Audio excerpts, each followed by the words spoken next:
My name is Baird Hallister, and I am 78 years old. Now, sitting in a chair by the window of my house, I can watch the sun slowly sink below the horizon, coloring the Lebanon sky a dark orange. I never used to have time for such simple pleasures. My entire day was scheduled to the minute. Meetings, negotiations, production issues. 50 years ago, I founded Hallister Engineering. I started with a small workshop and 3 employees. We were developing industrial water purification systems when environmental problems were just beginning to plague society. I wasn't a visionary, I just saw a growing market need and responded faster than my competitors. It was during those years that I met Audrey, my future wife. She taught chemistry at a local college, and her knowledge came in handy in designing our first filtration systems. Audrey was incredibly smart and patient. Patience was required on a daily basis because living with me was not easy. I would often stay out late, come home only to sleep for a few hours and then leave for work again. "Baird, you'll miss the rest of your life if you work so much," she said. And I'd say, "You can't stop now. We've almost got the contract with the municipality." There was always an almost. Almost done with the deal, almost finished with the project, almost to the next level. And that almost stretched over many years. When Audrey got pregnant, I was sure I was going to be a great father. I imagined how I would teach my son or daughter everything I knew, how we would spend time together. But the reality was very different.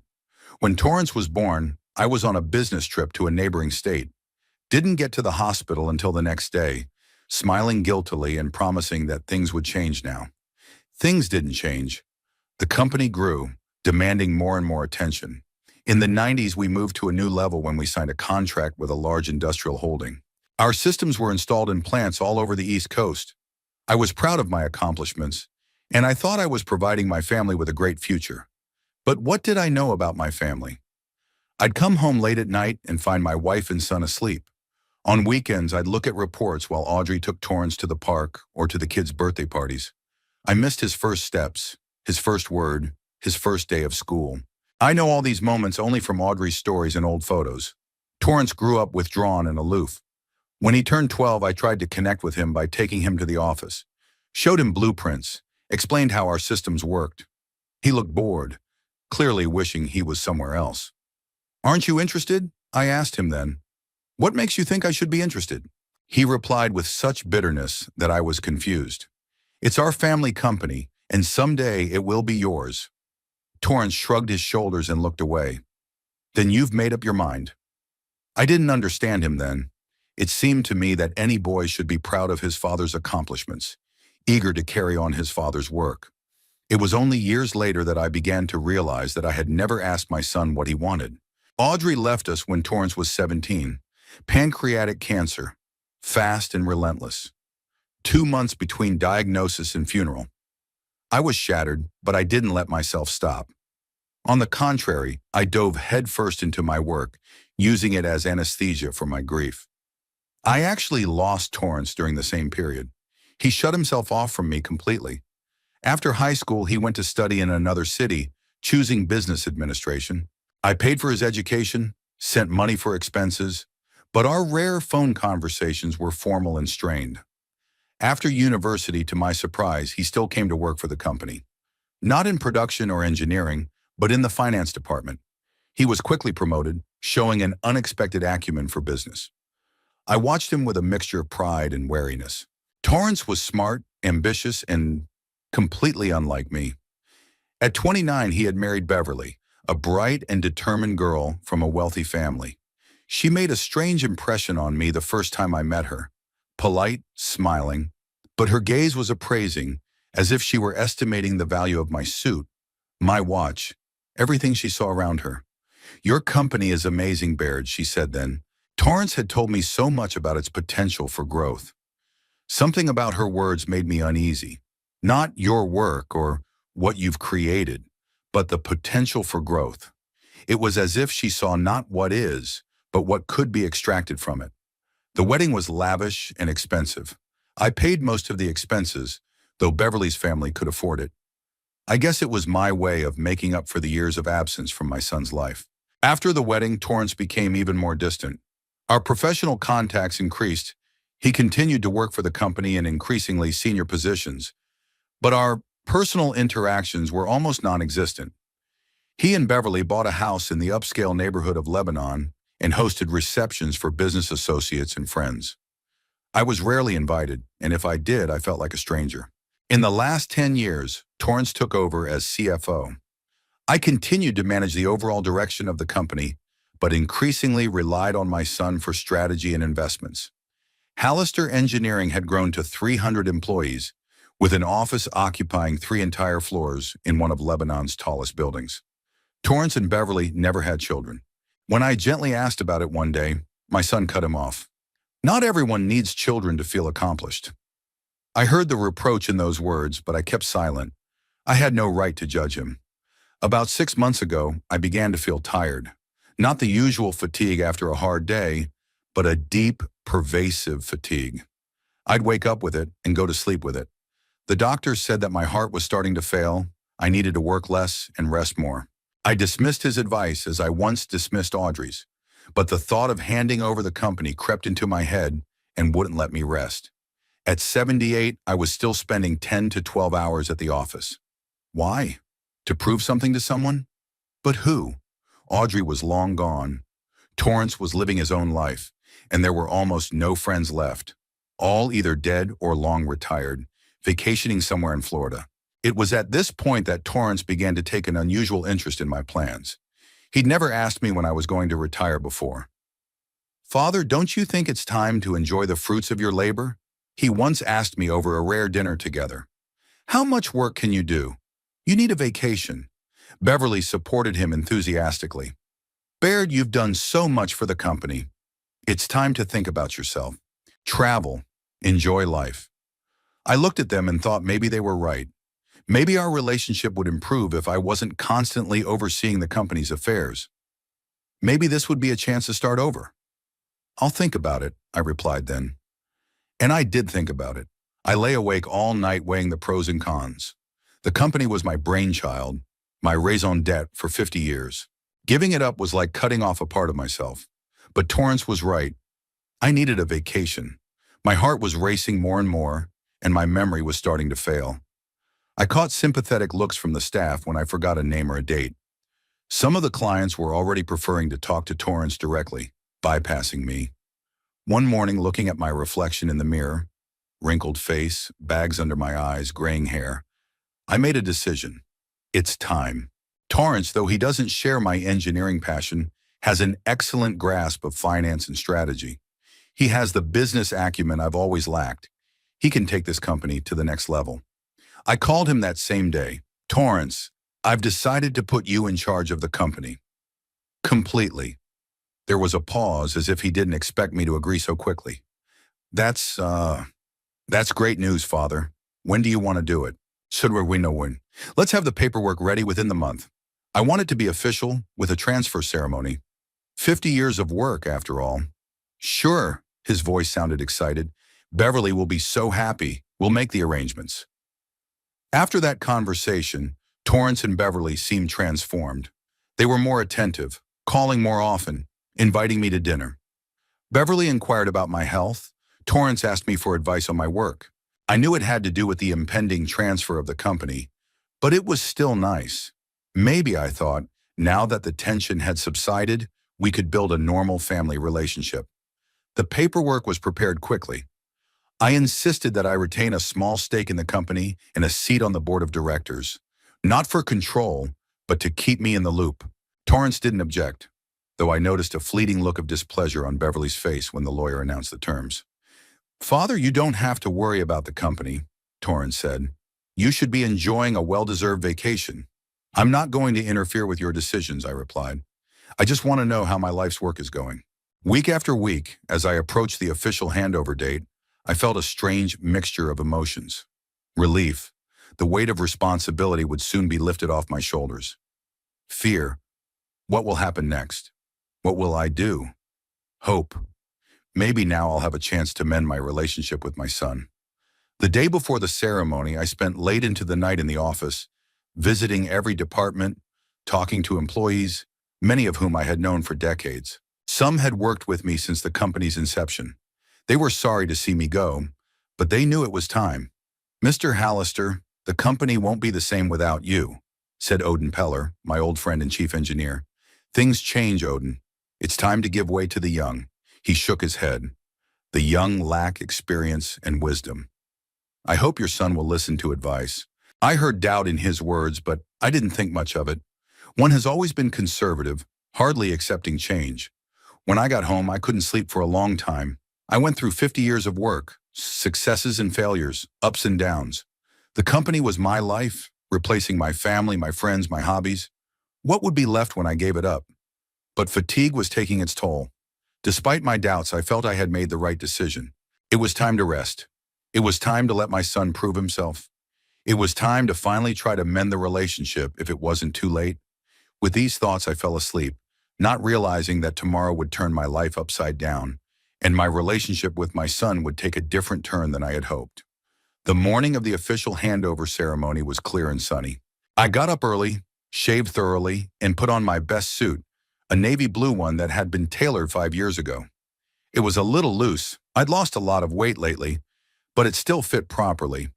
Standing in front of the mirror, I rehearsed my speech. I wanted to say something important, something that would convey my feelings and hopes for the future of the company. 50 years is a long time. In that time, Hallister Engineering had grown from a small shop to a recognized leader in its industry. I was proud of that. Proud of my employees, many of whom have worked with me for decades. Proud of the quality of our products. At 9:30, Torrance came to pick me up in his new Jaguar. He was impeccably dressed and looked excited. "Good morning, Father. Ready for the big day?"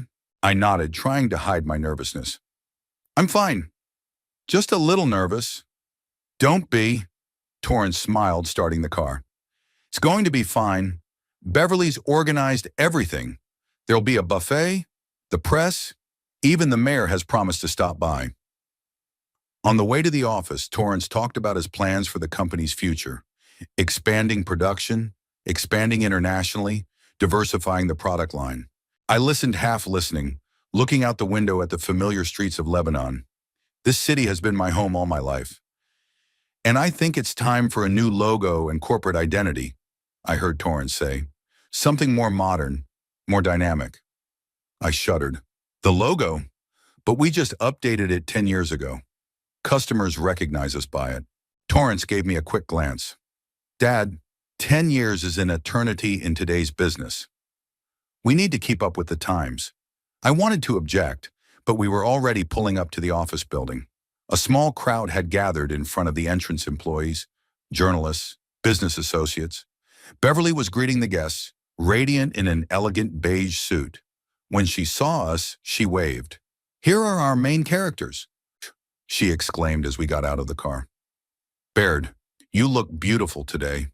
She kissed me on the cheek, a gesture she had seldom allowed herself before. Then she walked over to Torrance and whispered something in his ear. He nodded, and they exchanged quick glances.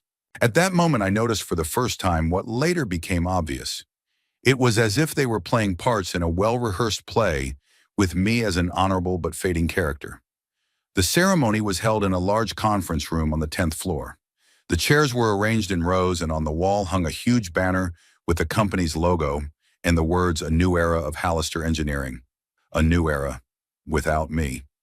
The auditorium filled up quickly.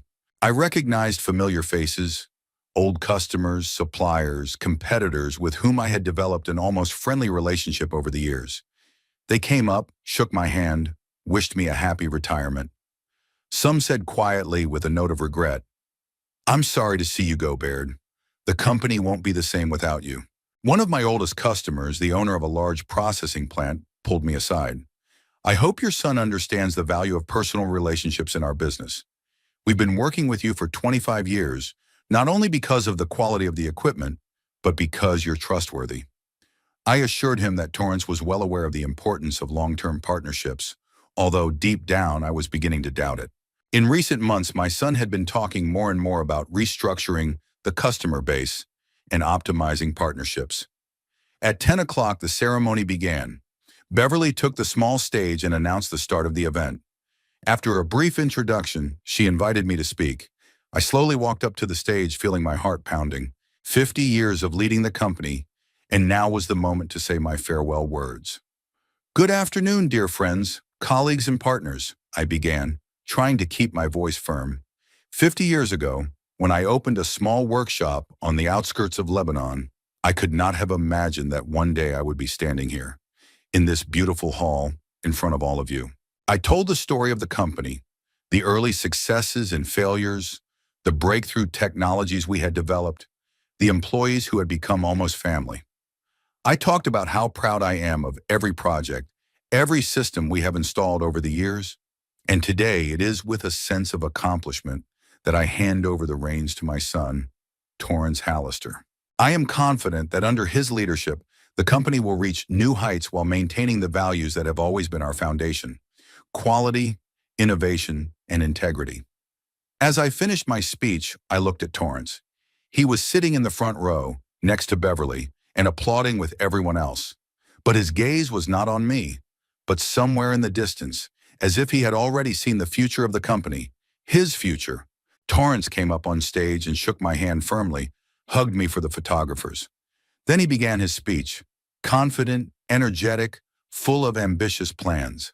And while we are immensely grateful to my father for everything he has created, time is of the essence. The market is changing, and we must change with it. Hallister Engineering has a lot of changes ahead of it, new horizons. Listening to him, I suddenly realized with surprise that he never once mentioned the continuity or preservation of the company's traditions. His whole speech was about the future, about change, about a new era, as if the past, my labor, was just a launching pad for his own ambitions. The culmination of the ceremony was the presentation of the symbolic key to the main office. I handed the large gold-plated key, made especially for the occasion, to Torrance under the camera flashes. He raised the key above his head, smiling for the press, and at that moment I noticed Beverly, standing a little to the side, nodded in satisfaction. After the formal part, the buffet began. The guests congratulated both of us, me on my well-deserved vacation, Torrance on his new position. I accepted the congratulations with a smile, but a strange feeling of emptiness was growing inside, as if I'd given away a part of myself, my identity, along with the company. Beverly circled among the guests, charming them all with her smile and wit. She introduced Torrance to important clients as the new visionary of Hallister Engineering. She gently but insistently pushed me away from business conversations. "Baird, you shouldn't tire yourself with these boring business conversations. Enjoy the festivities." By the end of the event, I felt like an extra at my own celebration. Torrance was busy discussing future projects with potential investors. Beverly was charming the press. No one seemed to notice that the founder of the company was standing alone at the window with a glass of untouched champagne in his hand. One Peller, my old friend and chief engineer, approached me. "How do you feel, Baird?" I shrugged my shoulders. "Weird. It's like I'm at my own funeral." Odin nodded understandingly. "I knew it would be like this. Young people are always in a hurry to bury the past without realizing its value." "You're unfair," I objected without conviction. "Shenikurni, Torrance is a smart guy. He has a modern view of business." "Maybe," Odin glanced toward my son, who was gesticulating animatedly, explaining something to a group of investors. "But there are some things you can't learn from books: experience, intuition, understanding people." At that moment, Beverly came up to us. "What are you two keeping secret?" She smiled, but her eyes remained cold. "We're discussing the future of the company," Odin replied. "Oh," her smile grew wider. "Don't worry, Mr. Peller. Torrance has grand plans. It's going to be fine." She took me under her arm. "Baird, the press want to see you. We need to take some press photos, father and son, a symbolic transfer of power." We approached a group of reporters where Torrance was already giving an interview. "Of course, we respect the history of the company, but we are looking to the future. We plan to actively expand into international markets, update our product line, perhaps even rebrand." A journalist from a local newspaper noticed me. "Mr. Hallister Sr., what do you think about your son's plans?" Before I could answer, Torrance put his hand on my shoulder and said with a smile, "My father is in full support of my plans." "Don't you think so, Dad? He deserves a vacation after all those years of hard work." Beverly picked up on that immediately. Baird dreams of traveling, of finally gardening. Right, Baird? I looked at the two of them, so confident, so unquestioning, and suddenly realized that I had no choice in the matter. Yes, of course, I said, feeling like an actor who'd forgotten his part. I trust my son completely. After the ceremony, when most of the guests had departed, Torrance invited key people from the company to the conference room for a strategy meeting. I naturally headed there, but Beverly stopped me at the entrance. Baird, you don't have to be there. It's going to be a boring technical discussion, and it's been such a tiring day. I'm the founder of the company, Beverly, I said firmly, and still a member of the board of directors. She smiled strainedly. Of course, just concerned about your well-being. The department heads were already gathered in the conference room. Torrance was standing at the projector, showing slides with some graphs. When he saw me, he hesitated for a second, but quickly pulled himself together. Oh, Father, come join me. I'm just explaining our new strategic plan. I sat down in the far corner of the table and listened. What Torrance was saying made me tense. He was planning to significantly reduce the engineering department, outsourcing some of the development to Asia, abandon several long-term but unprofitable projects, and completely overhaul the quality control system. The company's resources are spread over too many areas, he said. We need to focus on the most profitable segments of the market. I couldn't take it. Torrance, these low-margin projects are the backbone of our reputation. We've been working with these clients for decades. All eyes turned to me. Torrance looked annoyed. Father, times have changed.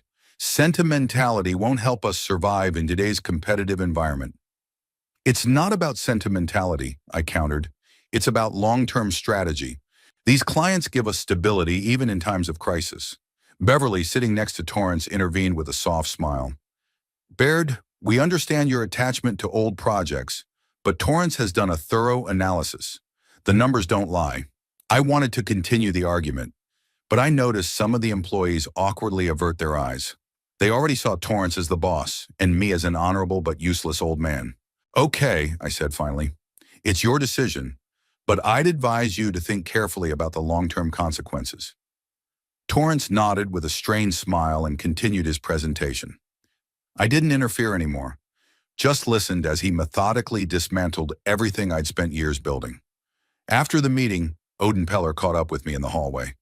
Baird, you can't let this happen. If they outsource development, we'll lose quality control. Our reputation... I shook my head tiredly.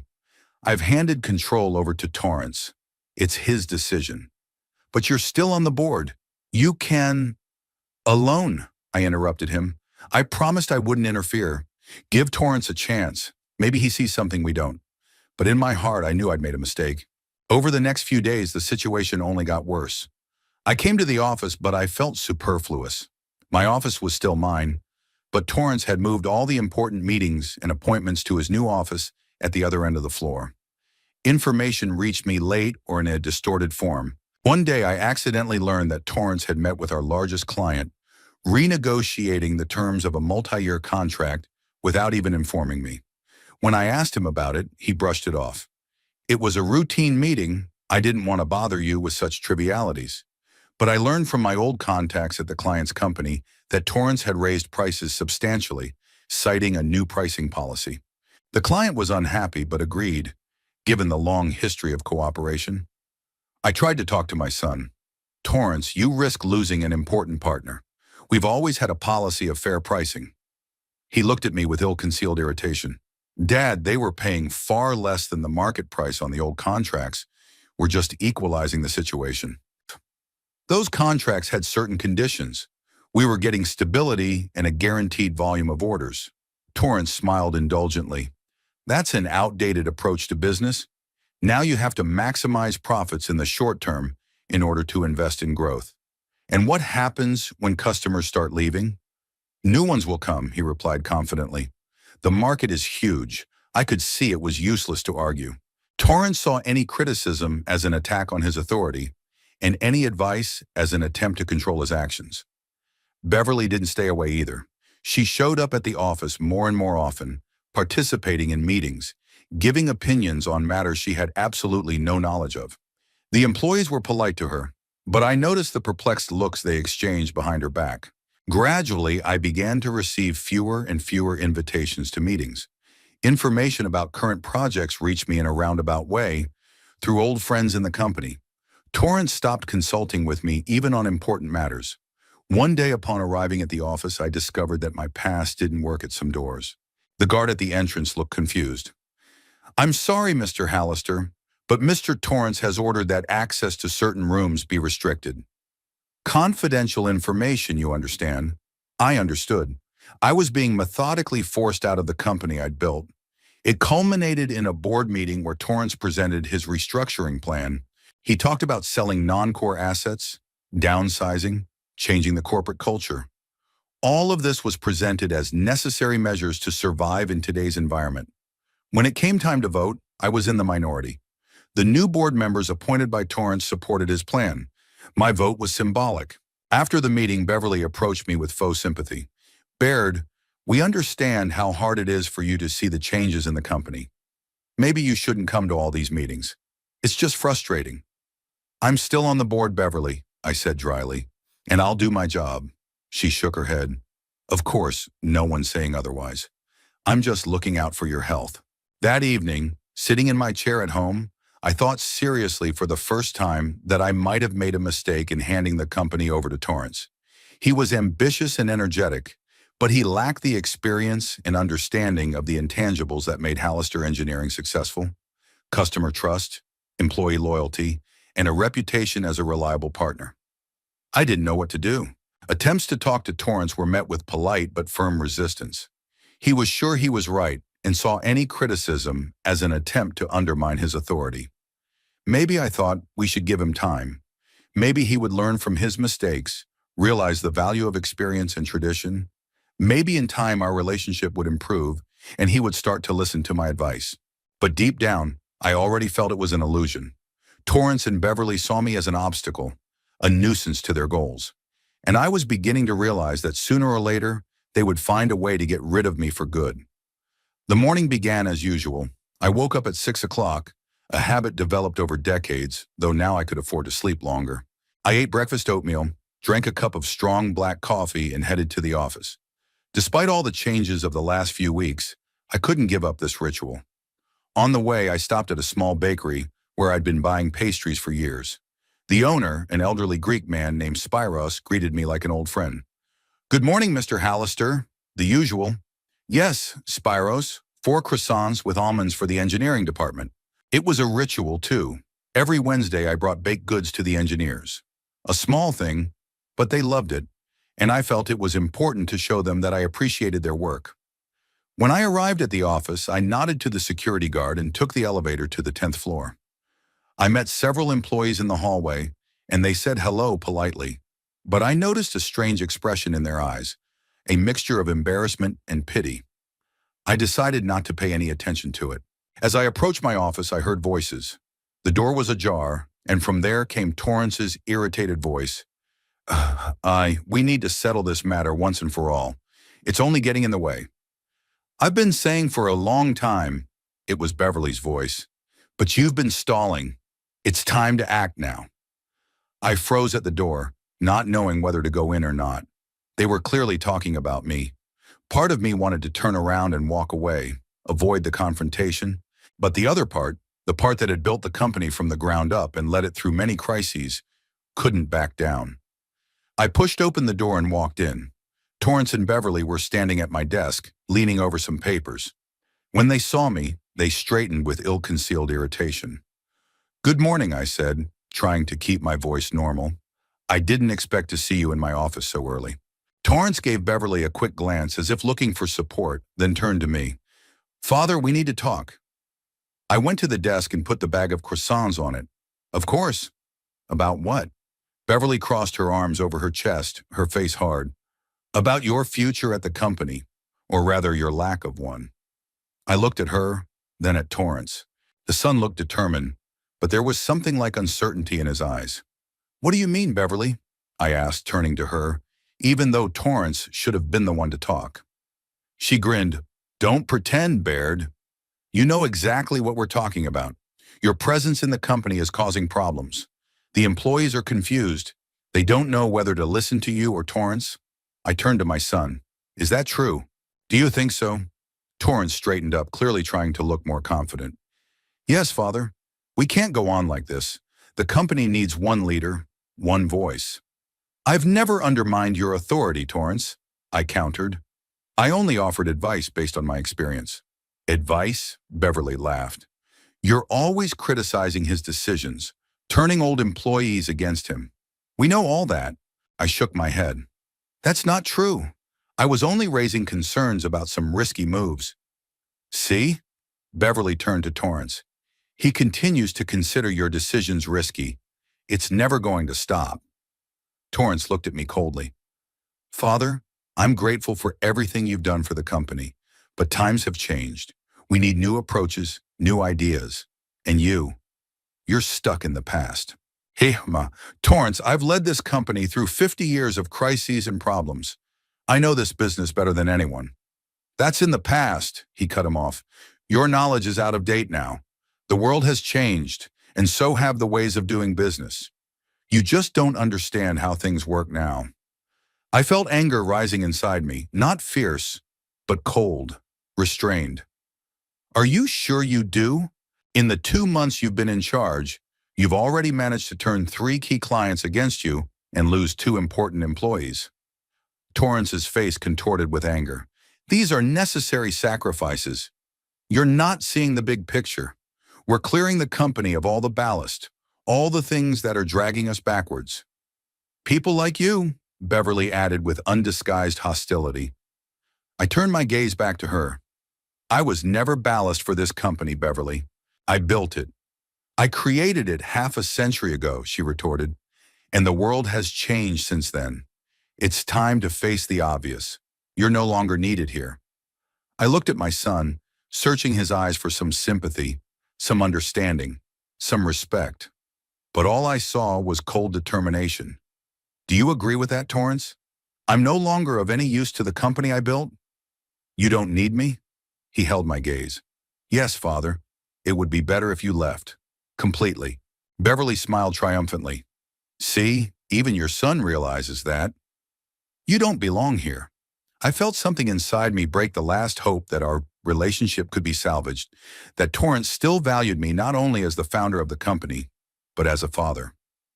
All right, I said quietly. I'll resign as a member of the board of directors. I'll leave you alone. Torrance nodded, but Beverly wasn't going to stop. That's it? Just walk away? After all the trouble you've caused? I looked at her puzzled. What problems, Beverly? I never. Don't pretend, she shouted. You were constantly undermining Torrance's authority, spreading rumors among the customers, turning old employees against him. Her accusations were so absurd that I didn't even know how to respond. That's not true. I've never done anything like that. Father, Torrance's voice grew harsher, stop denying the obvious. We know you told Archie Burton about our new prices. We know you incited Odin Peller to insubordination. I shook my head. Archie himself asked my opinion about the price increase, and I answered honestly. I did not discuss your decisions with Odin at all. Dash lies, Beverly shouted. Everything that comes out of your mouth is a lie. She was furious, her face flushed, her eyes glittering. Torrance looked at her with some concern, but did not stop her. Beverly, I said calmly, I realize that you are defending your husband, but these accusations are groundless. Unfounded? She laughed. What about the fact that you still keep your things in this office? Isn't that a statement that you still think you're the boss? I looked around the office. Bookshelves of technical reference books I'd used for decades, a few awards for innovation, photos from important events in the company's history. My world, my life. These are just personal things, Beverly. They don't get in anyone's way. They are. Dash, she exclaimed. They give the impression that you're still here, that you still matter. Torrance seemed embarrassed by his wife's over-emotionalism, but continued to stand his ground. Father, we think it would be better if you took your things and didn't show up at the office again. It gives the wrong impression. I took a deep breath, trying to maintain my dignity. Okay, I'll pack my things and leave. I hope you know what you're doing, Torrance. For some reason, those words made him completely mad. Again, Again, you question my competence. He pounded his fist on the table. I know what I'm doing. I don't need your advice, your approval, your condescending tone.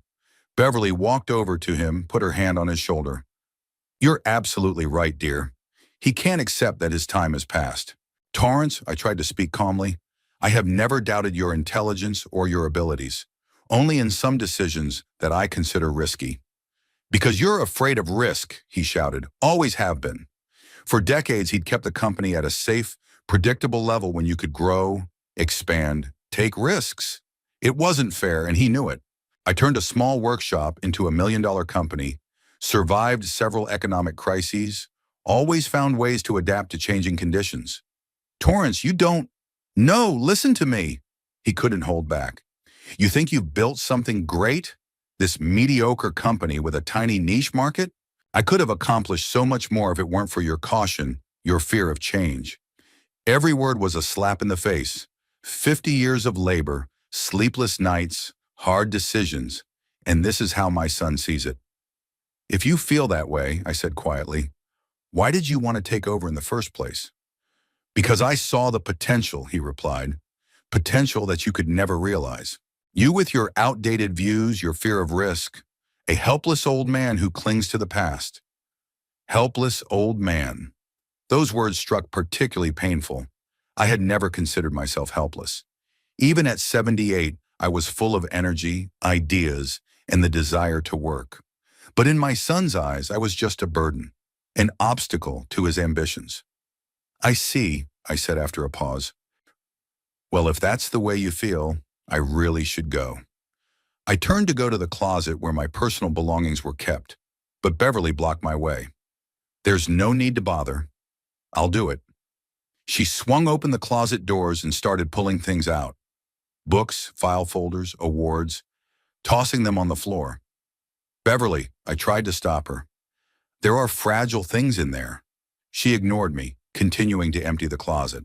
Torrance stood aside, not interfering, with a strange expression on his face, a mixture of triumph and embarrassment. Finished with the closet, Beverly moved to the desk, pulling out drawers and dumping their contents on the floor. Photographs, pens, notebooks, everything went into a pile. Beverly, stop. I tried to intervene again, but Torrance blocked my path. Let her finish, Father. The sooner we get this over with, the better.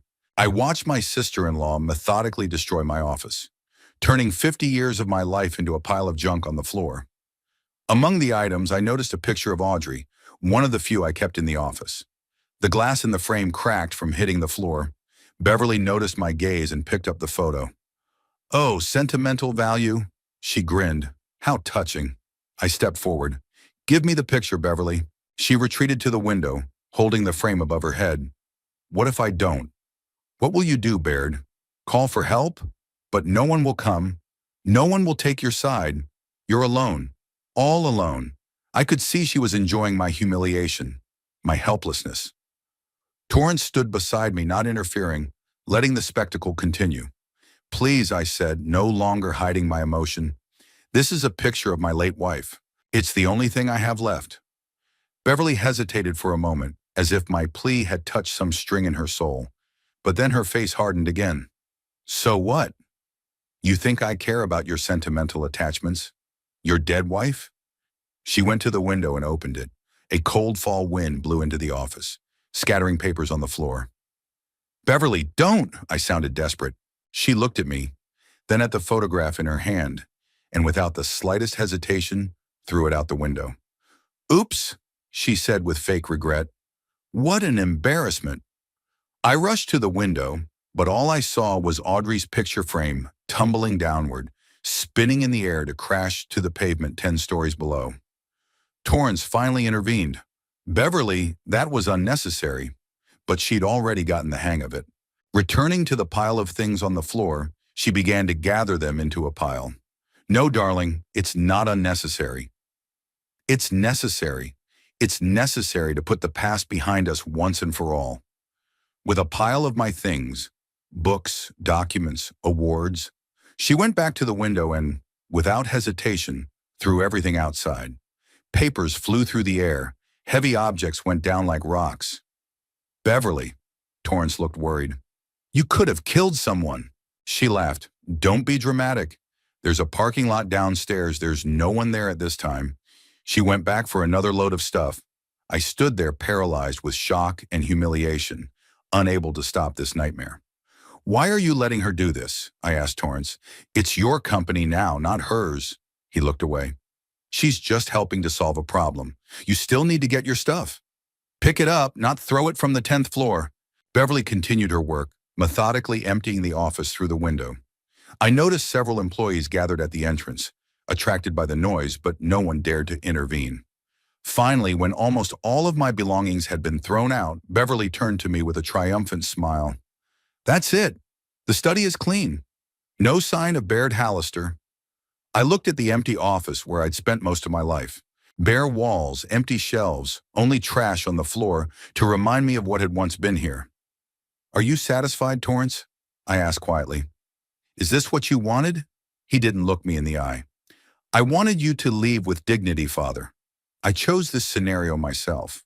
Me? I couldn't believe my ears. I'd done nothing to deserve this treatment. Your constant interference, your questioning my decisions. He finally looked at me. Go away, Father. Just leave and don't come back. Beverly walked to the door and swung it open. You heard the son. Helpless old man, go away. I looked around at what was left of my office, then looked at Torrance and Beverly. There was no regret or shame in their eyes, just cold determination and triumph. Goodbye, Torrance, I said. I hope you never know what it's like to have your own child betray you. I walked out of the office, past the staff gathered in the hallway.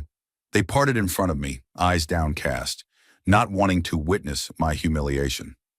On the first floor, I exited through a side door leading to the parking lot. There, my belongings were scattered on the pavement. Books with torn pages, broken awards, shredded documents. Audrey's photograph lay amidst the chaos, the glass of the frame shattered, but the picture itself, oddly enough, intact. I knelt down and began to gather my things. My hands were shaking and tears were in my eyes, but I didn't let myself cry. Not here, not in front of everyone. A guard passed by and stopped, looking at me sympathetically. Mr. Hallister, can I help you? I shook my head. No, thank you.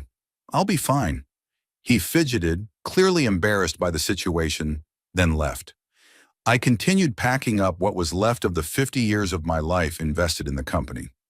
As I was putting the last of the papers into a folder I found among the debris, I noticed someone standing nearby. When I looked up, I saw Odin Peller, my old friend and chief engineer. Baird, he said quietly, what have they done to you? I straightened up, clutching the folder with the remains of my life to my chest. What they planned to do a long time ago. They got rid of the ballast. Odin shook his head. That's crazy. The company won't last a month without you. It's not my concern anymore, I replied, feeling strangely empty. It's Torrance's company now. Let him do what he wants with it. Where are you going now? I looked around, as if only now realizing I had no idea what to do next. Home, I guess. There's nowhere else to go. One looked at me sympathetically. I'd offer you a drink, but I can see that you need to be alone. I nodded, grateful for his understanding. Yes, I'd rather be alone right now. I packed everything I could find and put it in the trunk of my old car. I got behind the wheel, but I didn't start the engine. Stared at the building where I'd spent most of my life, at the 10th floor window from which Beverly had thrown my stuff. Half a century of work, hundreds of sleepless nights, thousands of decisions made for the good of the company. And this is how it ended.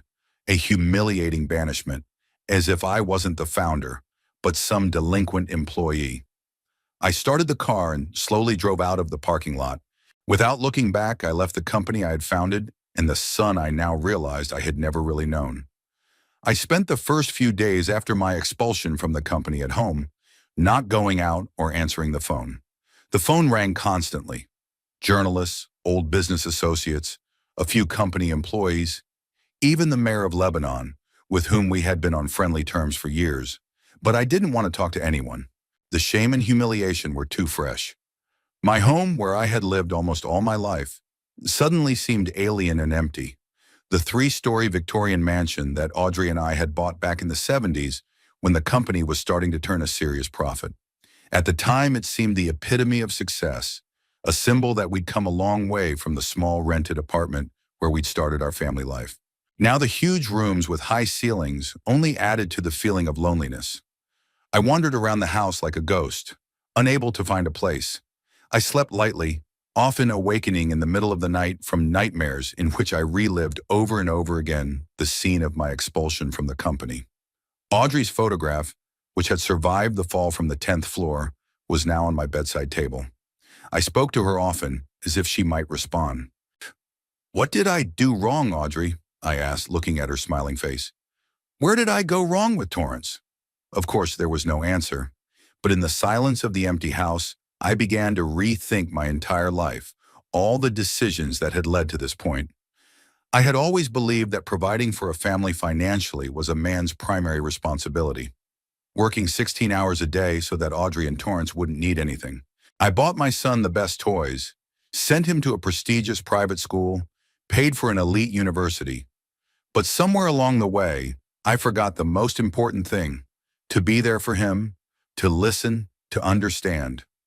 I missed Torrance's first school play because I was in an important negotiation. Didn't go to summer camp with him, even though I promised, because there was a problem with the vendors. Didn't attend his graduation because I was opening a new production facility in another state. All of these memories that once seemed like minor sacrifices on the altar of success now came crashing down on me in an avalanche of regret.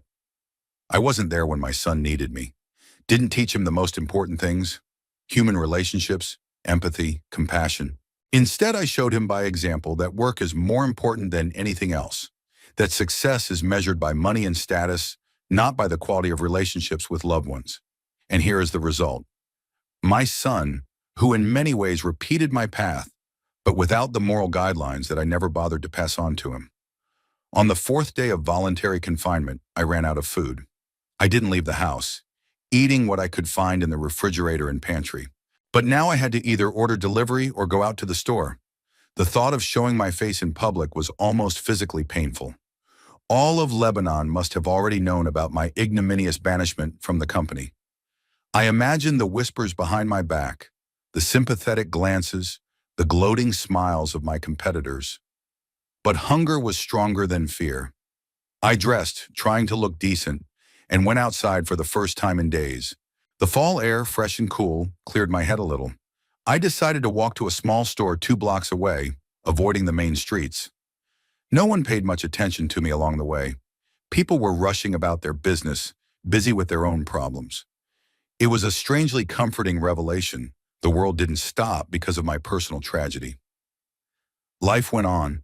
At the store, I quickly picked up the necessary groceries and was already standing in the checkout line when I heard a familiar voice.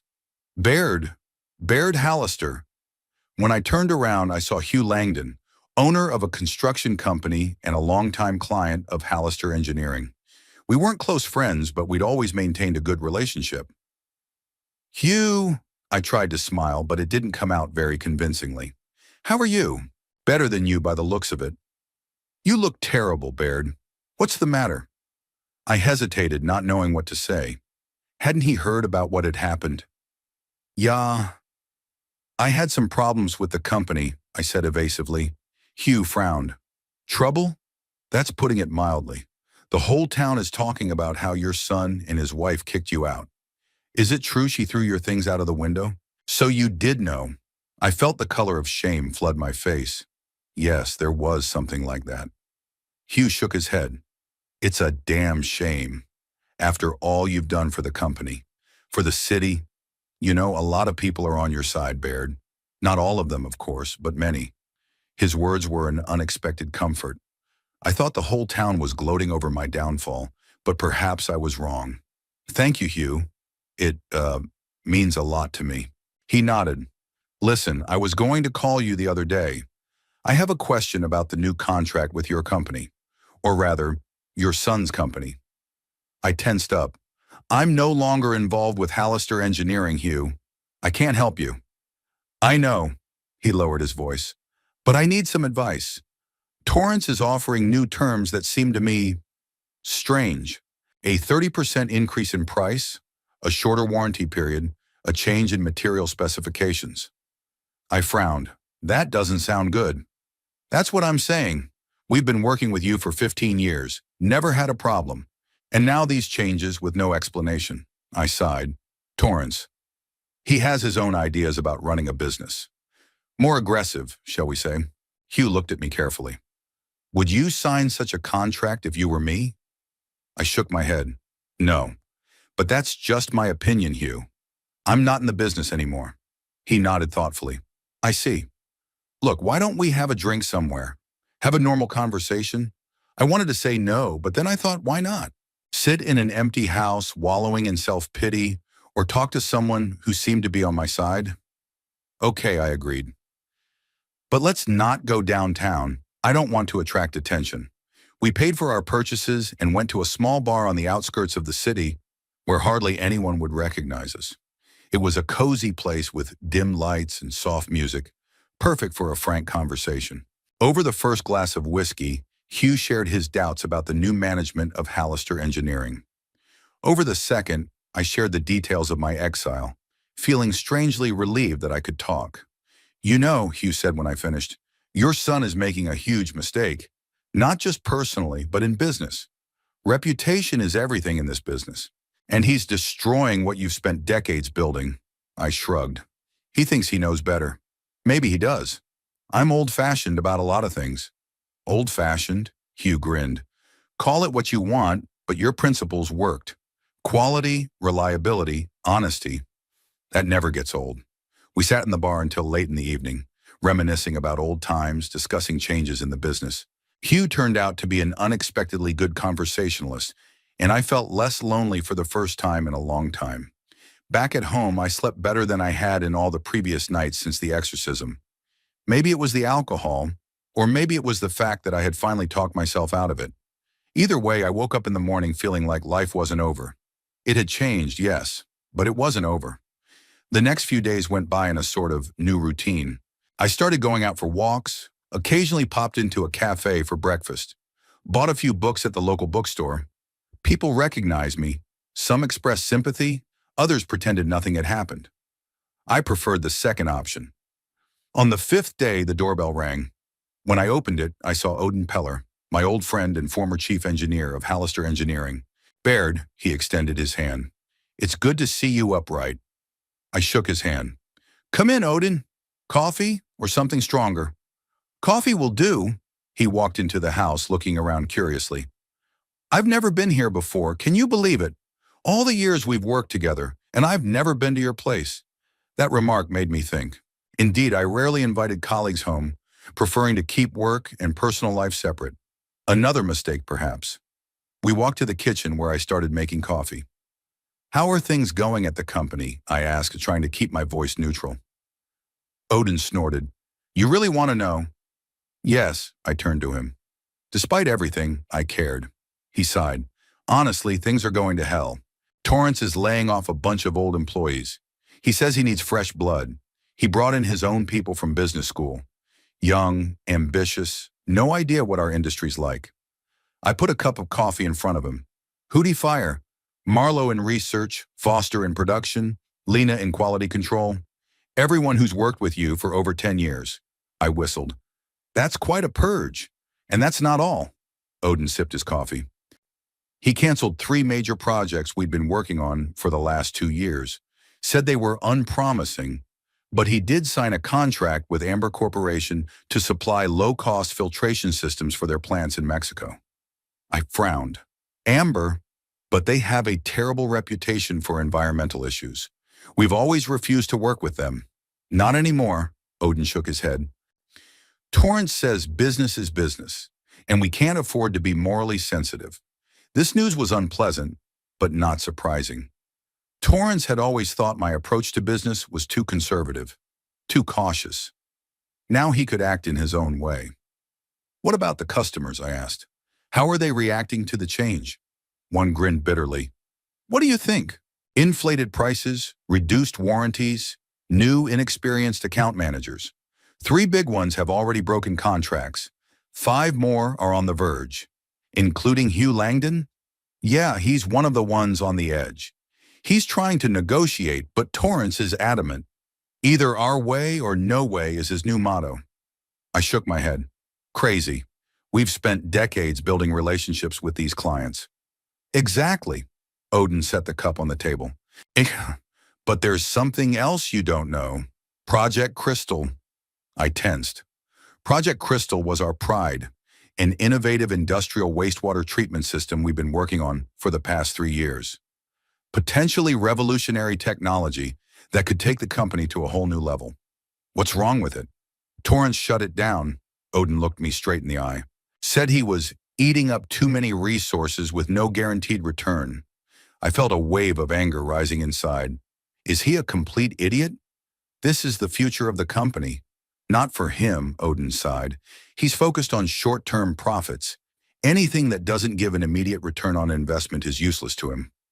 I stood up and paced around the kitchen, trying to calm myself down. What about Beverly? Is she still actively involved? Oh, yes, Odin fiddled. She's the director of public relations now, gives interviews, poses for pictures, talks about the new era of Hallister engineering. All the employees hate her, but they're afraid to show it. I stopped at the window, looking out at my neglected garden. How long do you think they'll last at this rate? One thought. At the present rate? A month? Maybe 2. Then we'll have serious problems. There are already signs. Suppliers are demanding advance payments. They must have heard about the financial difficulties. The bank is renegotiating the terms of the credit line. What about the staff? Apart from the people who've been laid off. Panic, Odin waved his hands. Everyone's looking for new jobs, updating resumes. No one believes the company can survive under Torrance's leadership. What about you? I turned to him. Why are you still there? Odin paused, fiddling with his empty cup. Honestly, I was hoping you'd come back, that somehow you could make things right. I grinned bitterly. How?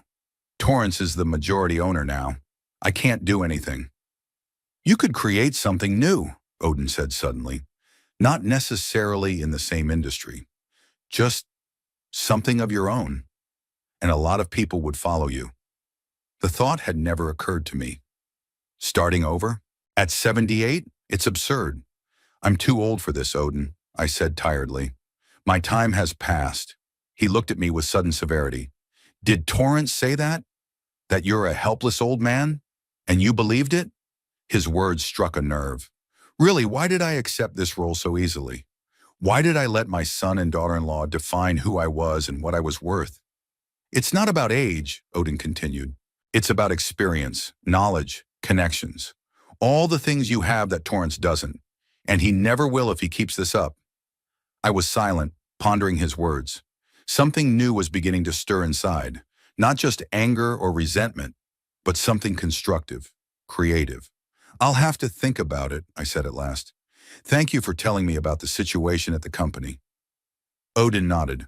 You're welcome. I don't want everything we built together to go to waste.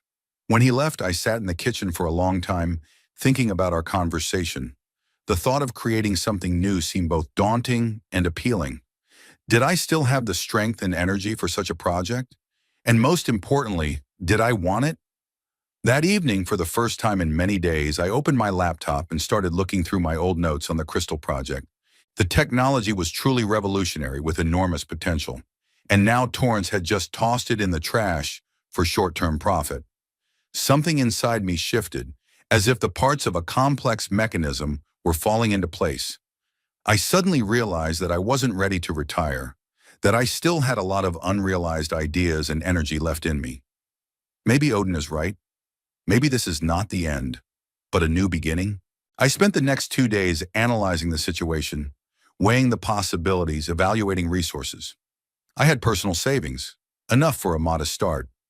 I had knowledge and experience. I had contacts in the industry, people who respected me and would probably support the new endeavor. I started calling former employees who had been laid off by Torrance. Many were happy to hear from me, sharing information about the situation at the company, confirming Odin's words. Some outright said they would follow me if I decided to start something new. On the 6th day after my expulsion from the company, I felt like a different person. No longer a broken old man, but an entrepreneur with a plan. The idea of a new project, a small company specializing in the implementation of crystal technology, seemed more and more real. The 2 weeks after Abernethy's arrest passed in a haze of worries and anxieties. Benedict checked out of the hospital 3 days later, flatly refusing my help. He took a hotel room, unwilling to return to the house, which was now sealed by the police as a crime scene. My attempts to contact him were met with either silence or short, cold answers. He was convinced I had betrayed him, destroyed his family out of jealousy and a desire to control his life. I returned to my city apartment, trying to make sense of what had happened. Harlan kept me regularly updated on the progress of the investigation. The picture of Abernethy's criminal activities, or Sarah Kowalski as she was now called, was becoming clearer and clearer. She was indeed a professional fraudster who specialized in dealing in stolen art. She had changed no less than 6 names and identities over the past 10 years, entering into relationships with wealthy or powerful men, gaining access to their resources, and then using them for her operations. In our West Point home, police discovered a cache of items from several major museum thefts. Egyptian artifacts stolen from a museum in Boston, rare manuscripts from a private collection in Philadelphia, antique coins from a historical society in Albany. The total value of the finds exceeded $2 million. Sloan and a man named Gray turned out to be her constant accomplices. The former was responsible for appraising and authenticating the stolen goods, the latter for connecting with buyers, mostly foreign collectors not particularly interested in the provenance of the valuables they were buying. Benedict apparently was really not involved in his wife's criminal activities. Toxicological examination confirmed that in his body for several months there were strong tranquilizers and sleeping pills. Abernethy had systematically put them in his food and drink, keeping him drowsy and apathetic. This explained his strange behavior, forgetfulness, and constant fatigue that I had noticed in recent months. This information should have convinced Benedict of the true nature of his marriage, but strangely enough, it only strengthened his defensive position. He refused to believe in his wife's guilt, believing it was all a campaign I had orchestrated to smear her. I gave up trying to change his mind, realizing that time had to do its work. On Wednesday, exactly 2 weeks after the arrest, the doorbell rang at my apartment. It was about 9 o'clock in the evening, and I was about to go to bed. When I opened the door, I was surprised to see Abernethy standing on the doorstep. She looked different than I remembered her, without her usual makeup, wearing plain clothes instead of designer outfits. Her hair, usually styled in an elaborate style, was simply pulled back into a ponytail. But the main change was in the expression on her face. Gone was the arrogance, the self-assurance. A woman stood before me, cornered, frightened. "Ebenezer," her voice trembled. "May I come in? I need to talk to you." My first impulse was to slam the door shut.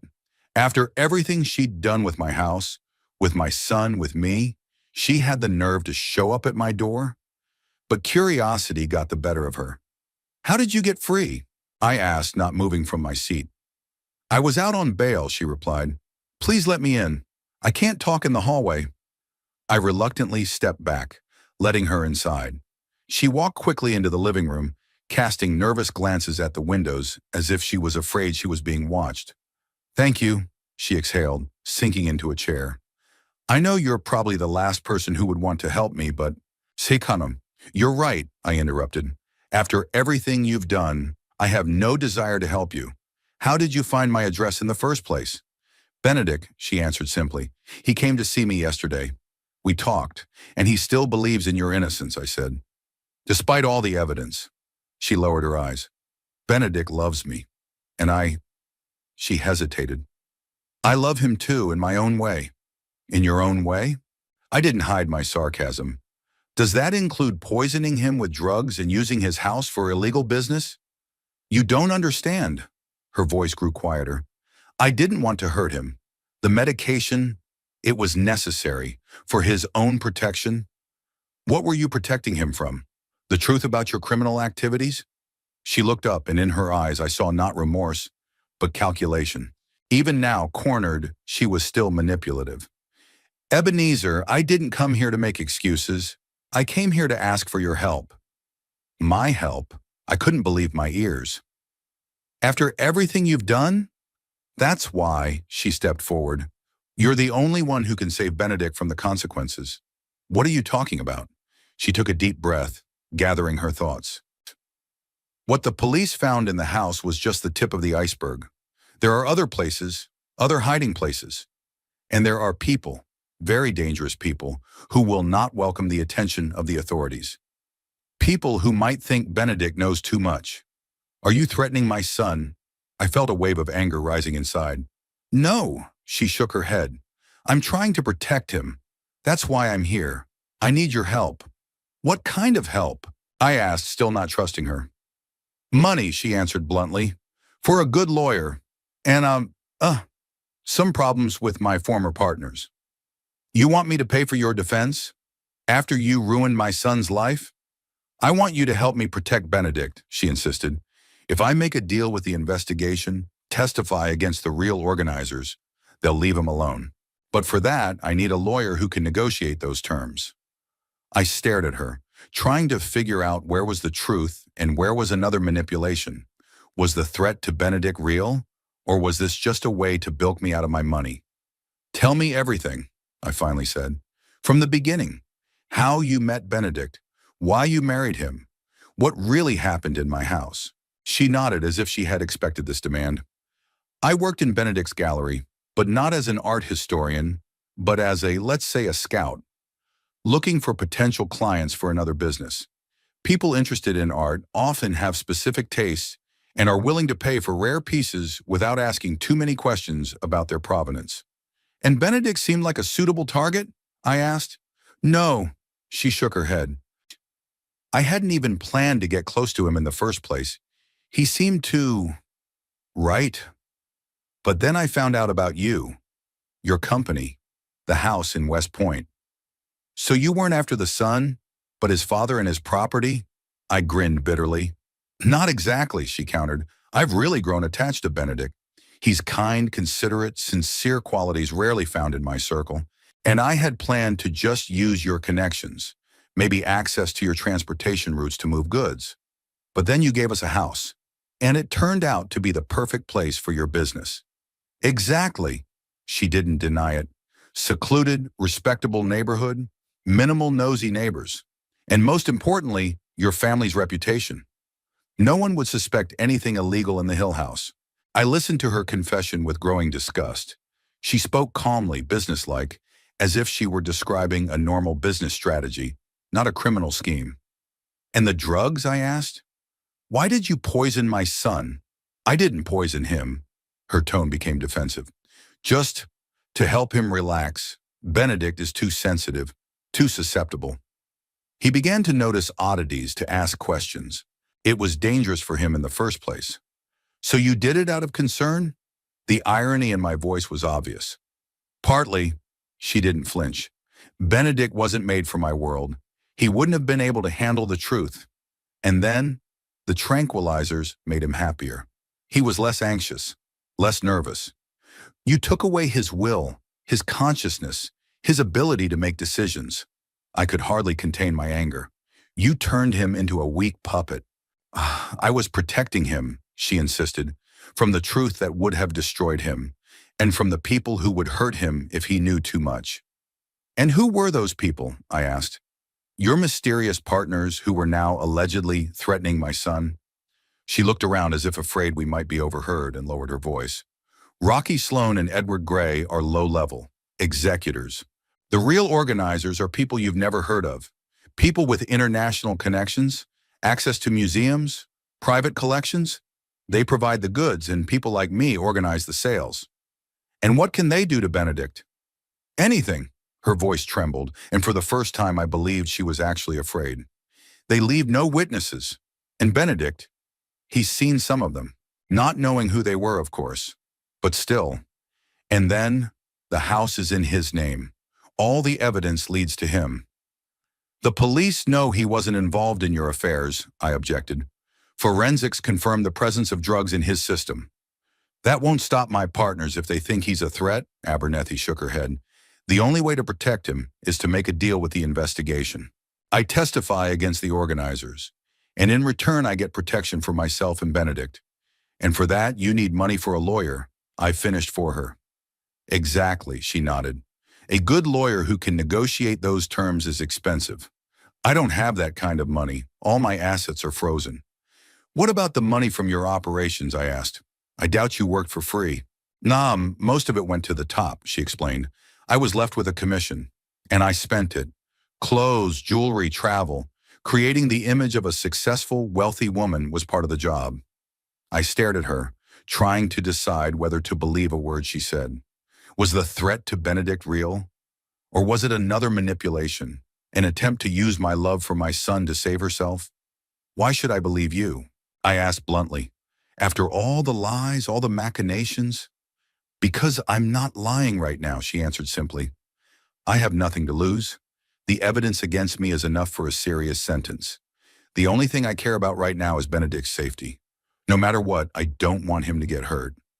Because of love? I asked skeptically.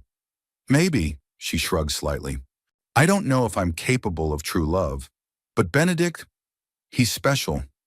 He saw something good in me that I didn't see in myself. And for that, I want to protect him. I stood up and walked over to the window, looking out at the city at night. Abernethy's story sounded convincing, but I knew all too well her capacity for manipulation. Could the threat to Benedict have been real? And if so, was the path she suggested the only way to protect him? How much do you need? I asked without turning around.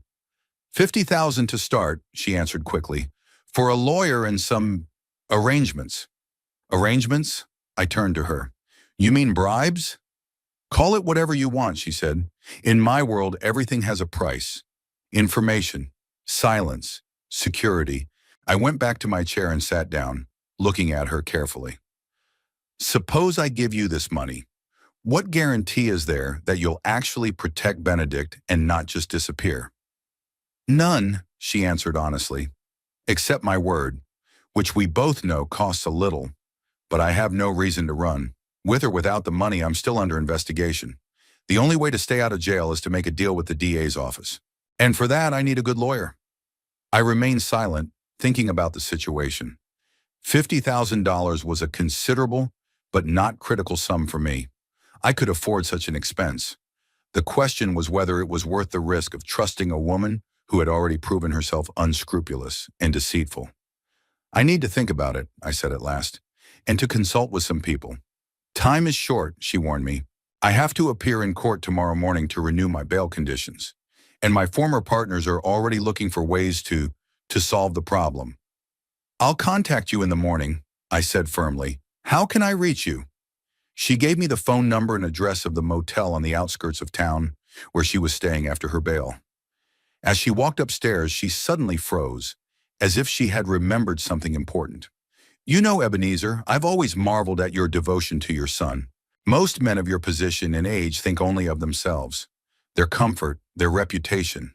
But you do love Benedict. Even when he pushes you away, you continue to care for him. It's called parental love, I replied dryly. The concept is probably foreign to you. You're right, she agreed abruptly. I've never known love like that. Not from my parents, not from anyone else. Maybe that's why I am the way I am.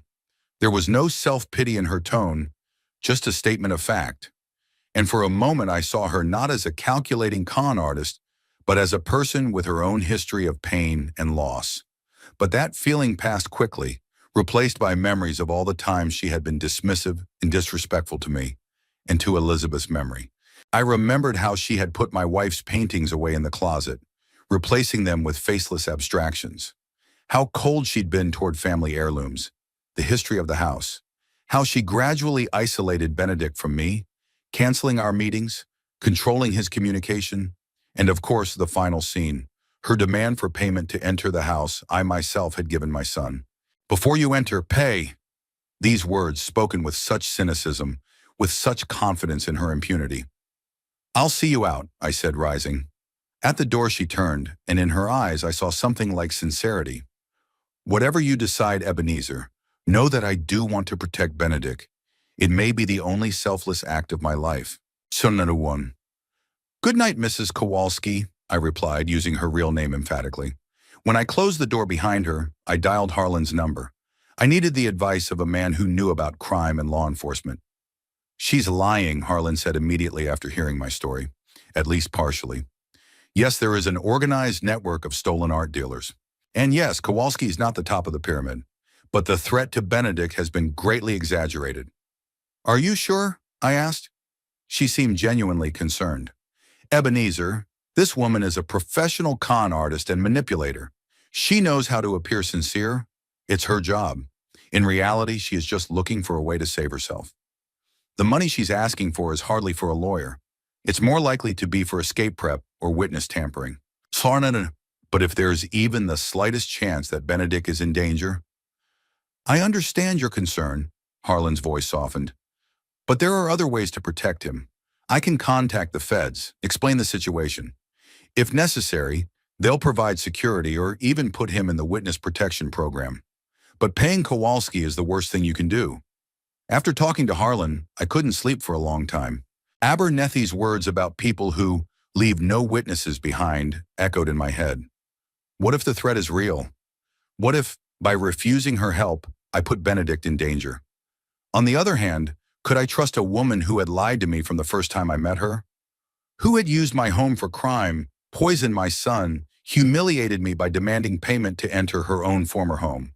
Toward morning, I made a decision, and it was not in Abernethy's favor. It had been exactly a week since the day I'd been ousted from the company I'd created.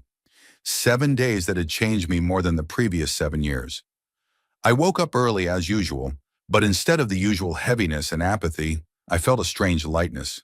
The plan for the new project was slowly taking shape. Yesterday, I had spoken to Odin and 3 other former employees of Hallister Engineering, all of whom were willing to join me. I spent the morning putting together a preliminary estimate and thinking through the legal aspects. The crystal technology was patented to the company, but the initial concept and some key elements were developed by me personally before the project officially started. This gave us certain freedom of maneuver, not to copy directly, but to develop my own direction based on the same principles. At noon, I took a break and went out into the garden. The October sun was still warm, and the leaves on the trees were shimmering in all shades of gold and purple. I began to pick up the fallen leaves, an activity I had never found time for before. The physical labor helped to clear my thoughts, to structure my plans. Around 2 o'clock in the afternoon, the doorbell rang. I put the rake aside and, shaking off my hands, went to open it.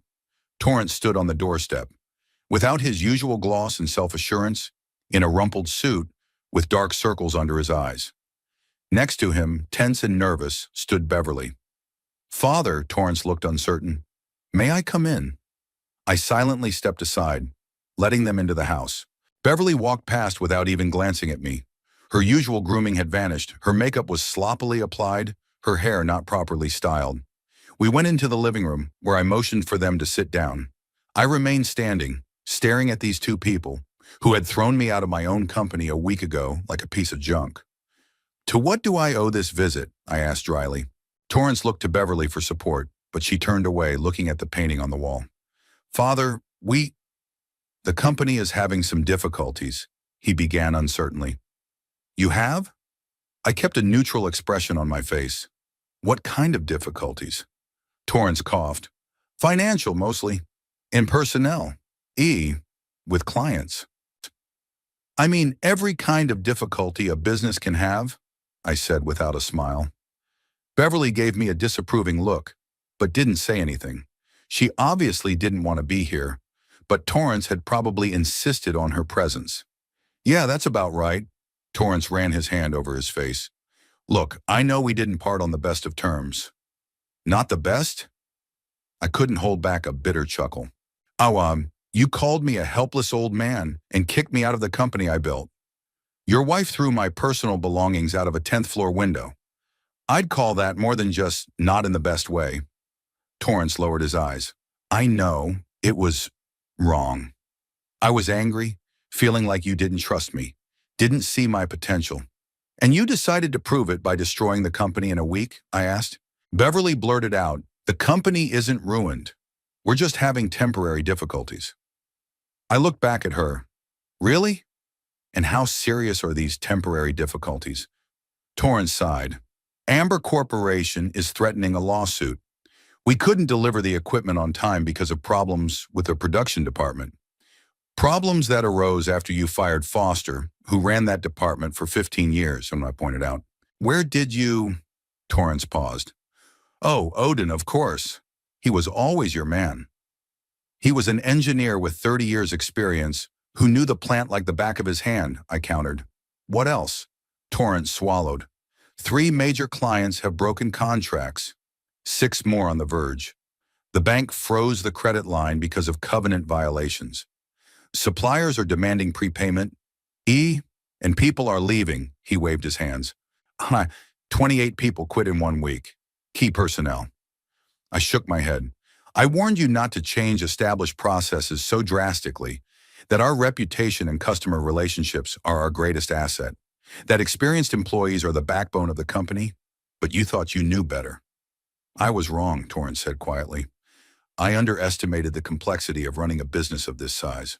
I thought financial strategy and marketing would be enough, but it turns out there are a lot of nuances I didn't even realize were involved. Beverly squirmed on the couch, clearly unhappy with her husband's admission. She was staring out the window, carefully avoiding my gaze. What now? I asked. Why did you come? Torrance took a deep breath. I need your help, Father. We do. The company is on the verge of collapse, and only you can save it. Beverly made a quiet sound like a snort, but didn't say a word. Save her? I raised my eyebrows. Save her? How? Come back, Torrance stepped forward. Not necessarily as a leader, as a consultant. Help me rebuild relationships with my clients, get production back on track, regain the bank's trust. I crossed my arms over my chest. A week ago, I was a helpless old man who needed to be gotten rid of. What's changed, Torrance? He lowered his head. I was an arrogant idiot. I thought I could just come in and change everything, not realizing the complexity of the mechanism you'd created. What do you think, Beverly? I turned to my sister-in-law. Do you think I should come back too? She gave me a cold look. I think it's a temporary difficulty that Torrance can solve on his own. But somehow he's sure he can't do it without you. Torrance looked at his wife reproachfully. Beverly, we discussed this. The company is literally falling apart. We need Dad's help. We don't need anyone's help, she said. We just need to be tougher on these people. Fire all the troublemakers, find new customers, raise prices to make up for the losses. I shook my head. That's your plan to save the company? Doing the same things that brought you down, only with more intensity. Beverly looked me straight in the eye for the first time. Do you have a better plan, Baird? Or are you just going to criticize like you always do? I held her gaze. I have 50 years of experience running this company successfully. Experience that you and Torrance decided to throw out the window with my personal belongings? Torrance stepped in, trying to ease the tension. Father, please. I know what I did was terrible, that we both did terrible things. But this isn't just about us right now. 300 jobs are at stake. People who have served the company faithfully for years. It was a strong argument, and Torrance knew it. I've always cared about my employees, not just as a workforce, but as part of the Hallister engineering family. What exactly are you proposing? I asked, watching my son closely. He perked up, sensing a glimmer of hope. You'll come back as a senior consultant. You'll help rebuild relationships with key clients, especially Amber Corporation. Advise on how to reorganize production after Foster leaves. Hold a few meetings with the bank to regain their trust. And management, I clarified. Who would make the final decisions? Torrance hesitated. Well, technically, I'm still CEO, but I'll listen to your advice, I promise. Beverly snorted. That's absurd. Torrance, are you going to give him control of the company again?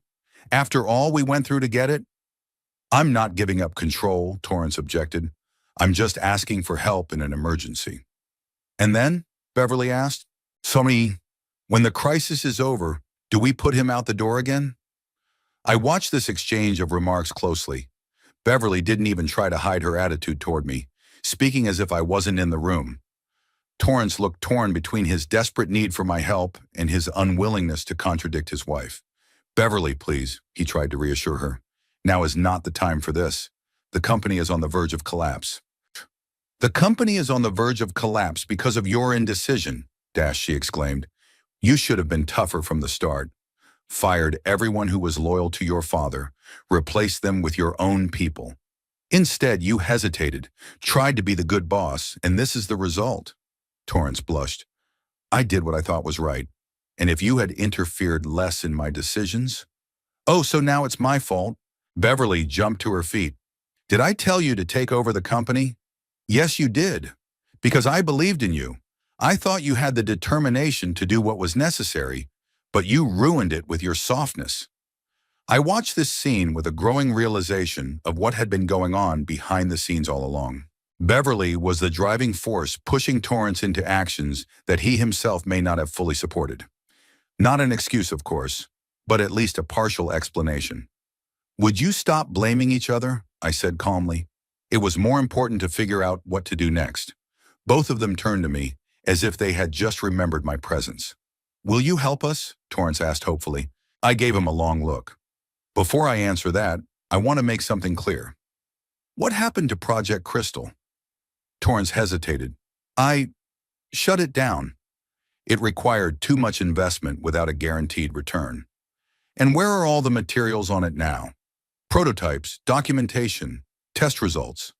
In the archives, I guess, he shrugged. What does it matter now? It matters a lot, I answered. Because Crystal was the future of the company, a technology that could provide market leadership for decades to come. But the costs? Sometimes you have to think beyond the next quarterly report, Torrance. I shook my head.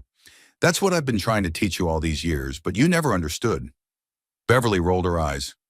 More moralizing. We came here to ask for help, not to be lectured about long-term strategies. I turned to her slowly. What kind of help are we talking about, Beverly? Am I supposed to come back, fix what you've done, and then leave again when you decide I'm no longer needed? Or are you just going to throw me out the window this time, along with my things, to save time? She turned pale, but she didn't take her eyes away. I did what was necessary. You clung to the company, keeping Torrance from proving himself. And how did he prove himself? I waved my hand around, as if pointing to the ruins of the company. In a week, he'd brought the business I'd spent 50 years building to the brink of bankruptcy? Torrance intervened. Father, please. I admit I've made mistakes. Serious mistakes. But this is not the time for mutual recrimination. The company needs your help. I need your help. I looked at my son carefully. Be honest, Torrance. If the company wasn't on the verge of collapse, would you have come to apologize? Would you have tried to mend the relationship? He lowered his eyes. I don't know. Probably not. At least not right away. His honesty was unexpected and, in a way, touching. For the first time in a long time, I saw in him not only an ambitious businessman, but also a man capable of admitting his mistakes. Thank you for your honesty, I said. Shokanotorum. Now listen to me carefully, both of you. I'll consider your request and give you an answer tomorrow. I need time to weigh everything. Beverly opened her mouth to object, but Torrance stopped her with a hand on her shoulder. Of course, Father. We understand. Thank you for at least considering the possibility. They stood up, preparing to leave. At the door, Torrance stopped and turned to me. Father, I know it's probably too late to talk about this, but I'm sorry about the way things happened, about calling you a helpless old man. It was untrue and cruel. I nodded without saying a word. Beverly stood beside him, looking impatient and displeased. When they left, I returned to the garden and continued raking the fallen leaves. Physical work helped me think, and I had a lot to think about. Torrance's offer was tempting in its own way. To return to the company I'd built and loved, repair the damage I'd done, save jobs, restore the reputation of Hallister Engineering. To prove that I was not a helpless old man, but an experienced leader capable of recovering from any crisis. But there was another side to it. I had already started planning a new project related to crystal technology. A small but innovative company working with dedicated people who share my vision. An opportunity to start with a clean slate, without the weight of past hurts and disappointments. And there was another aspect I couldn't ignore.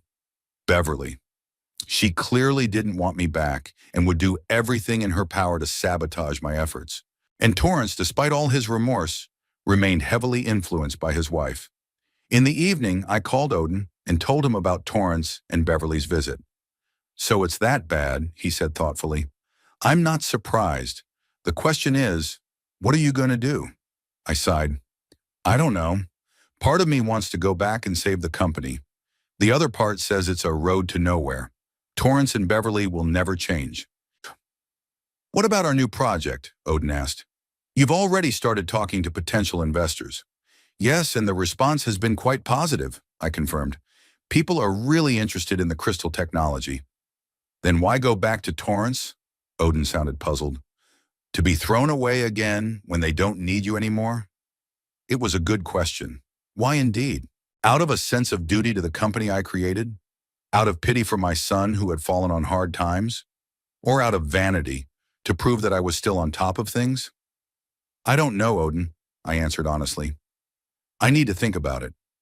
The night passed restlessly. I tossed and turned in bed, weighing the pros and cons, trying to figure out what I really wanted. Toward morning, when the first rays of sunlight began to break through the curtains, I finally made a decision. At breakfast, I mentally replayed the upcoming conversation with Torrance. He'd probably call today, impatient to know my answer. Or maybe even come again, perhaps without Beverly this time, hoping he could better convince me one-on-one. Around 10 o'clock in the morning, the bell rang. Torrance's number.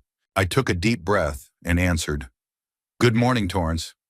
Father, his voice sounded strained. I'm sorry to bother you so early, but the situation has deteriorated. Amber has officially filed a lawsuit. 2 senior managers quit this morning. The bank is demanding an emergency meeting. I understand, I said calmly. That's why you're calling to get my answer. Yes, I could hear the hope in his voice. Will you help us? I paused, gathering my thoughts. I've made my decision, Torrance. And my answer is no, I said quietly but firmly. I'm not going back to the company, Torrance. There was a heavy pause. I could almost physically feel my son's shock and disappointment. But why? His voice shook. Because of what happened? I understand your resentment, Father, but the situation is really critical. This is about the company you built, your legacy. It's not about resentment, Torrance, I replied. It's not even about the way you and Beverly treated me. It's that I've been rethinking a lot of things this week. My life, my priorities. And I realized I don't want to go back to the way I was. What do you mean? I could hear the confusion in his voice. Come down here and we'll talk in person, I said. Alone, without Beverly. It's a father-son conversation. He hesitated for a second. I'll be there in an hour. I hung up the phone and went out onto the terrace and sat in the old rocking chair, looking out at the garden. The morning was clear and cool, typical of October in Lebanon. The leaves of the maples shimmered in all shades of red and gold, a reminder of the transience of time, of the change of seasons in nature and in human life. Exactly an hour later, Torrance's car pulled up. Not a luxury Jaguar, but a more modest company sedan. He got out, looking around with a nervousness I had never noticed before. The businessman, used to power and control, now looked lost and vulnerable. I met him on the doorstep and escorted him into the living room. He sat down on the couch and I sat across from him in an armchair. There was a low coffee table between us, on which a file folder rested. So, Torrance began after an awkward pause, you're not coming back. Can I at least know the reason? If it's not resentment, what is it? I looked at my son carefully. In his 42, he still retained his youthful features, but now he looked exhausted and aged. The circles under his eyes, the wrinkles on his forehead, the tightness of his lips, all the signs of a man on the verge of a nervous breakdown. I've learned a lot this week, Torrance, I began calmly. About myself, about my life, about what's really important. You know, when you suddenly lose what you thought was your raison d'etre, you have a rare opportunity to take a second look, to reevaluate your priorities. He nodded impatiently. And what conclusions have you come to? That I've lived my life wrong, I answered simply. For 50 years, I'd given myself to the company, to the business, to the pursuit of success. Working 16 hours a day, missing important family events, sacrificing relationships for contracts and deals. But you built a successful company, Torrance countered. Provided for my mom and me, gave me an education, a status in society. I shook my head. Yes, I built a successful business. But at what cost? I hardly knew you when you were growing up. Missed your first steps, your first words, your first day of school. Was rarely home, and when I did show up, I was too tired or immersed in work problems to really be with you. Torrance looked puzzled. And that's the reason you don't want to help the company? Some kind of belated regret? Not belated regrets, but a realization, I corrected him. The realization that I don't want to spend the rest of my life saving a business that in the end is just a collection of assets, offices, and contracts. Even if I go back and fix the situation, what's next? A few more years of working my ass off? For what? He looked at me with incomprehension. For the company, of course. For your legacy. For the employees who might lose their jobs. What about my real legacy? I asked quietly. My son, who sees me only as a source of solutions to his problems? Who learned from me to put business before human relationships, money and power before empathy and compassion? Torrance flared up. That's not fair. I came to you for help, admitted my mistakes. You came to me when you needed my help, I interrupted him, when the company was on the verge of collapse.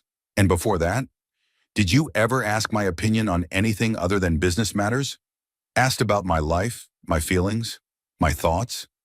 Seen me as a person, not just a company founder? He looked away, unable to find an answer, because there was no answer. Our relationship had always centered around business, even in those rare moments when we talked outside the office. I'm not blaming you, Torrance, I continued more gently. It was my own fault. I wasn't a good father. I haven't taught you what's really important in life. Showed you by example that work was everything, that career and money were the main measures of success.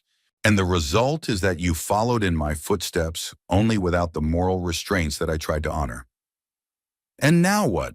He spread his hands. You're just going to abandon the company to its fate? Let it fall apart? I shook my head. No, I'm offering you counseling. Not as an employee, not as part of the company, but as an independent expert.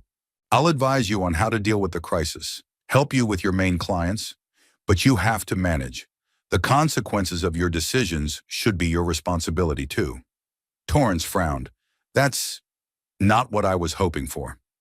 I know, I nodded. You wanted me to go back and fix things, but that won't solve the underlying problems. You have to learn from your own mistakes, like I'd learned all these years. He was silent, pondering my words. Then he looked up. What are you going to do if you don't come back to the company? I smiled and pushed the folder on the table toward him. This. He opened the folder and began to look through the documents inside.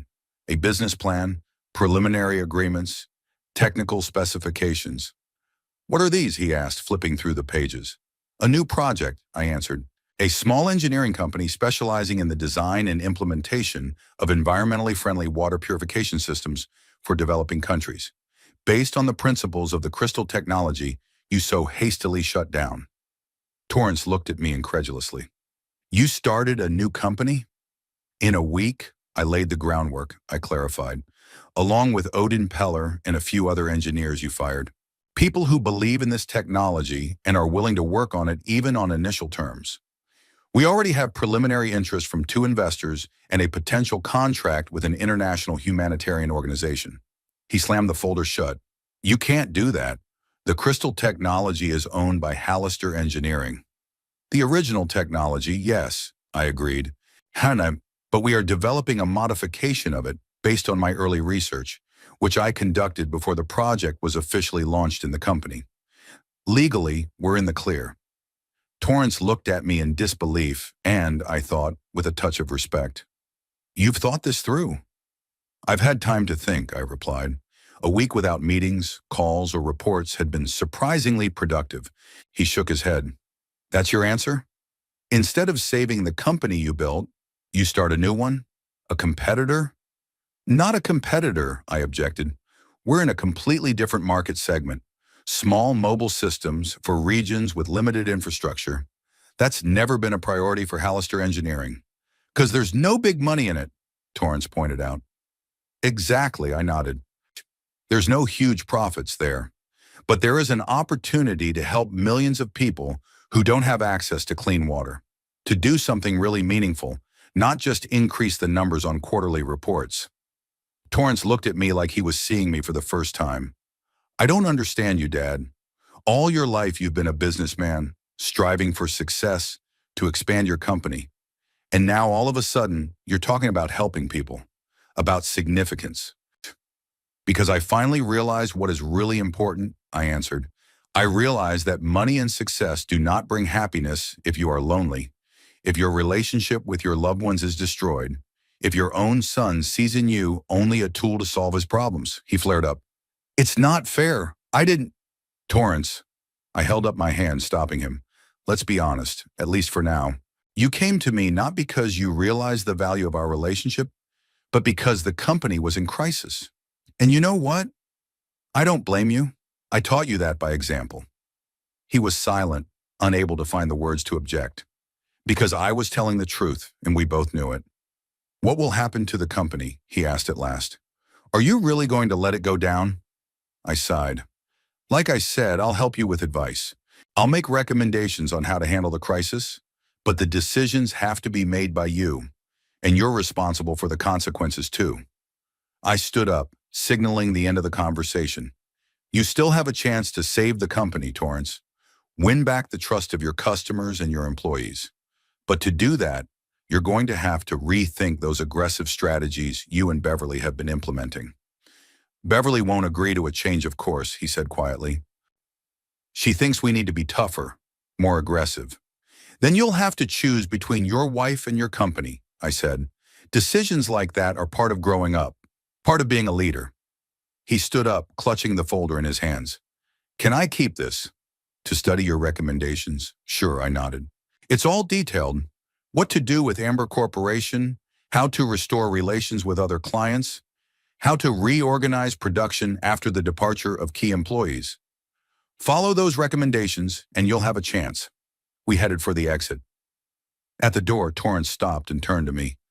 Father, I don't know what to say. Part of me is angry at you for rejecting me. The other part understands, I guess. I put my hand on his shoulder. We've both made mistakes, Torrance. Me throughout your life, you lately. Maybe someday we can start over. Not as business partners, but as father and son. But right now you need to focus on saving the company. He nodded, still not looking me in the eye. Thank you for the recommendation.